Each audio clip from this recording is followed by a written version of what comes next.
Іван Мелеш. Людзі на балоце. Частка першая. Раздзел 1-2. Калі Васіль пад'ехаў да сенажаці, Чарнушка ўжо выводзіў за глабель распрэжанага коня.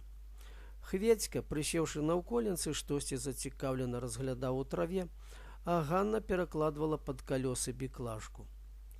Васіль знарок адвярнуўся, каб не глядзець у яе бок. Але міма яго ўсё ж не прайшло ні тое, што яна рабіла, ні тое, як яна зірнула на яго. Зірнула з усмешачкай. І Васілю здалося, што з яе язычка зноў сарвецца штосьці кплівае, крыўднае. Яна прамаўчала. «Васіль, а мо тут станем?» – прамовіла маці. «Разам з імі, мясцінка глядзі якая!» Надзелы Чарнушкавай і Васілёвай маці былі побач. Васіль у іншы час так і зрабіў бы, як казала маці. Гэта было зручна і выгадна. Спакайней было без аконя і за калёсы, за якімі назіралі б і чарнушкі. Але сёння сын панура заўпарціўся. «Мясцінка як мясцінка!» Ён суняў коня далей, крокаў праз 30, ля куста маладога арэшніку. Азірнуўся, акінуў позіркам даволі вялікае, акружанае з усіх бакоў лесам балота. На балоце там і тут кучаравіліся кусты лазы, якія дзе-нідзе зрасталіся ў цэлыя астраўкі. Але Васіль не даў ніякай увагі гэтым астраўкам. Яго больш зацікавіла, што на балоце яшчэ было многа вады, часам цэлыя разводдзі. Вада была і на яго надзеле. «Чорт бы яго пабраў!» – падумаў Васіль. Пры ўзлесках амаль усюды стаялі калёсы, завіхаліся людзі. Нямала людзей было і на балоце, ужо дзе-нідзе касілі. Стрыножыўшы гуза, Васіль пусціў яго пасвіцца, вярнуўся к калёсам і выцягнуў касу. Ён развязаў анучку, абгорнутую вакол ножа касы, і, ускінуўшы касу на плячо, перапоўнены гонарам, стрымана, паважна падаўся да сенажаці. Маці, маўклівая і паслухмяная, пайшла ўслед за ім. «Тут нашае, адсюль і унь датуль, дзе калок!» – сказала яна. Яна магла б і не гаварыць гэтага, бо Васіль і сам ведаў свой надзел. Відаць, ёй проста было няёмка стаяць каля сына.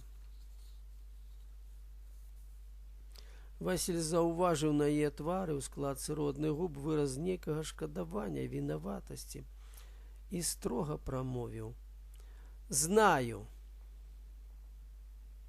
Уваткнуўшы канец кася ў мяккую зямлю, трымаючы моцна рукой тупы край касы, Васіль стаў менташыць.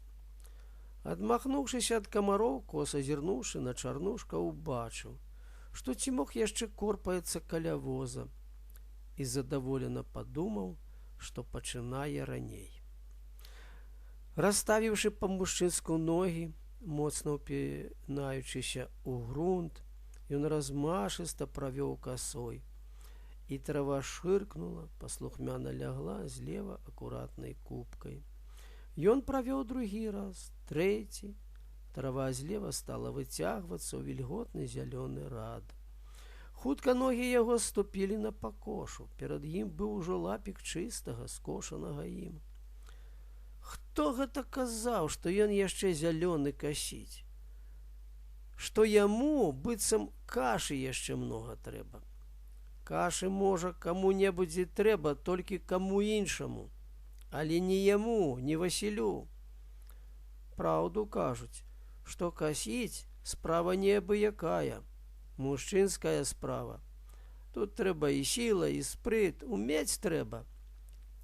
Але ў Васіля ўсё гэта ёсць. Глядзіце, як ладна шыркае ў яго каса, як кладзецца даўжэе рад. Шырк, шырк, згодна прамаўляла ўлад Васілёвым думкам каса. Ён адчуваў, што ззаду стаіць маці, пазірае ўслед, ласкавая і гордая, і ад гэтага ў руках і нагах сілы быццам большала. Разам з маці, акрамя яе, ён адчуваў за спіной яшчэ адну істоту, зусім іншую, чым маці, кплівую і нядобрую, якая, можа быць, таксама сочыць за ім сваім падсцярожлівым позіркам. Што ж, няхай сочыць, яму гэта ніяк не абыходзіць. Васіль заўважыў, што дзядзька Цімох таксама пачаў павольна, мерна махаць касою.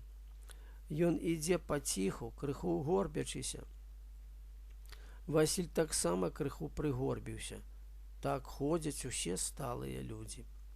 Убачыўшы, як дзядзька ідзе, успомніў, што галоўнае пры касьбе не спяшацца, не высільвацца, каб не змарыцца да пары. Задумаўся, не асцярогся, і каса знянацку з усяго маху ўрэзалася ў нешта цвёрдае. Купіна, каб яна правалілася. Васіль хутчэй выцягнуў касу і коса зірнуў да чарнушкаў. Ці не заўважылі? Што там, Вась? Адгукнулася маці. Нічога. Ён сказаў рэзка, нездаволена, спагнаў на ёй прыкрасць. Няхай не крыўдзіцца, няма чаго стаяць ды глядзець, калі чалавек заняты. Маці нібы здагадалася пра яго думкі. Я пайду к каню, памагай табе Бог. Яна перахрысціла яго, блаславіла і, уздыхнуўшы, пайшла к калёсам. Васіль, не нагінаючыся, каб не паказаць, быццам нешта здарылася, агледзеў касу і супакоіўся. Каса была цэлая. Ён зноў правёў па траве. Каса ішла добра, як і раней. Касіў ён цяпер асцярожней, сачыў за кап'ём, якое пачынала трапляцца ўсё часцей і часцей. Трава была тут небагатая, найбольш асака. Эх, удзялілі дзяляначку, растуды іх, падумаў ён і ўспомніў, як крыўдавала маці, вярнуўшыся дамоў пасля падзелу. Ведамо, адна, без чалавека, няма каму пастаяць. Нічога, е то апошні раз. Цяпер я возьмуся. Няхай паспрабуюць зрабіць яшчэ так. Праўда, у чарнушкі таксама надзел не лепшы. Што ж, ён сам вінаваты. Ціхі занадто. Яму хоць палец у рот пакладзі. Няхай сам абабіваецца, калі такая ўрода. А Васіль не дасць, каб клалі палец у рот. Не папусціцца. Нагам стала мокра. Спачатку вада толькі чулася, дзе па сталы ўціскалі па кошу. Потым стала хлюпаць між куп'я. Неўзабаве Васіль ужо ўвайшоў у ваду, якая абступіла, нібы нанова абгарнула ногі. А ночы ўраз прамоклі, калошыны знізу таксама сталі мокрыя, і ногі зрабіліся важчэйшыя, быццам самі набраклі вадою. Ад намоклай тканіны ногі першы час, пакуль не прывык крыху, непрыемна казытала. Але Васіль амаль не звярнуў на ўсё гэта ўвагі. Хадзіць па балоце даводзілася ўжо нямала. І ў пасталах, і без пасталоў. І ўсе такія дробныя прыкрасці здаваліся звычайнымі. Горш было тое, што скошаны рад цяпер лажыўся ў ваду. Трэба будзе зграбаць у вадзе, несці на сухое і раскідваць там, каб прасохла. Столькі лішняга клопату. Вось што добра, вада цёплая. Не студзіць ног, не гоніць дрыжыкаў па целе, як у іншыя дні ўвосень або зімою, калі ад халодных мокрых ануч аж дух займае. Цёплая вада, і дзякуй Богу. Ідзі, хлюпай па сталамі, вядзі касой мерна, роўна, справа налева, справа налева. Праўда, трохі цяжэй стала ісці. Касу трэба амаль увесь час трымаць на весу. Многа вады. Касіць тут не тое, што на сухім месцы. Запытай любога куранёўца, ён табе скажа, што мокуць чортава месца, гіблае для касца. А А чаго яе то яшчэ нажаць так завуць? Мокуць, падумалася Васілю. Хіба ж толькі таму, што недалёка сяло, якое называецца Мокуць? Пэўна, каб сухо тут было, то на сяло не паглядзелі б, далі б лугу мянушку не такую. А так от Мокуць і Мокуць, мокрае, гіблае месца. Часам каса чапляла ваду, здымала, раскідвала пырскі. Яны разляталіся, весела паблісквалі на сонцы. У вадзе каса шыркала інакш, як без вады. Гушчэй, важчэй, працяжней. Усё мацней угравала. Пот мачыў цвёрдыя двух колераў валасы, поз на лоб, абпалены сонцам, засцілаў вочы, цёк на кволыя, яшчэ амаль дзіцячыя грудзі, прыклейваў да спіны ўшчэнт змакрэлую сарочку. Каса станавілася ўсё цяжэйшая. Рукі наліваліся ўтомаю, балелі у локцях і плячах, слабелі. Нагам было млосна. Млось расплывалася па ўсім целе. Хацелася сесці. З цягам часу жаданне гэтае не толькі не адыходзіла, а ўсё мацнела. Сесці, хоць на купіну, хоць у ваду. Пасядзець трохі, адпачыць, а там можна зноў устаць, зноў ісці. Але Васіль не сеў. Ён трываў. Гэта было ўжо не ў навіну. Цярпець, адольваць стому, адганяць прываблівую спакусу пагуляць, паленавацца. Зялёны гэты хлопец ужо з найпершага маленства адчуў, што жыццё невясёлае і бесклапотнае свята, а найбольш доўгі і клопатны будзень, што трэба цярпець. З усіх мудрасцей жыцця ён, як адну з найпершых, уведаў: трывай, цярпі. Усім цяжка бывае. Усе церпяць, цярпі і ты. Гэтаму яго вучыла маці, вучыў небагаты і немалы горкі вопыт. І ён цярпеў.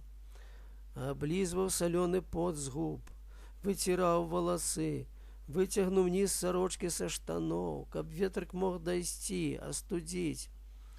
І ўсё ж якая цяжкая была цяпер каса. Як цяжка было адганяць млосць і слабасць у руках і ў нагах. І як хацелася сесці.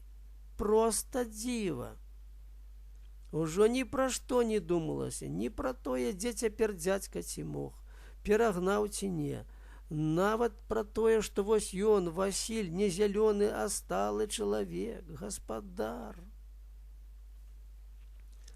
Толькі калі знямогся зусім, калі дрыготкія бяссільныя рукі апусцілі страшэнна важкую касу і не маглі ўжо скрануць, уваткнуў касцёў купіну, падаўся да калёс. Ішоў важка, павольна, цягнучы ногі, што хлюпалі ў цёплай вадзе. З выгляду гэта быў падлетак, худы, даўгарукі, з тонкай шыяй, а па хадзе, па прыгорбленай постаці, мужчына. Васіль ішоў нібы напіцца. Маці, завязаўшы хустку па дзявочы, як касынку, камары ўжо не назалялі, горача, зграбала траву, а бярэмкамі на граблях зносіла на сухое. З травы цякла вада, і маці старалася трымаць абярэмак і граблі перад сабою. На сухой пакошы ўжо было крыху разасланай травы. Кінуўшы траву, яна зірнула на яго. І Васіль заўважыў, як на твары яе з'явілася шкадаванне. Хмурная страсянула мокрую спадніцу. Перадыхні, паляжы вунь там, у цяньку. Управімся, нідзе не дзенецца, трава этая. Калі ён паваліўся ў траву каля воза, нахілілася, пяшчотна пагладзіла па галаве.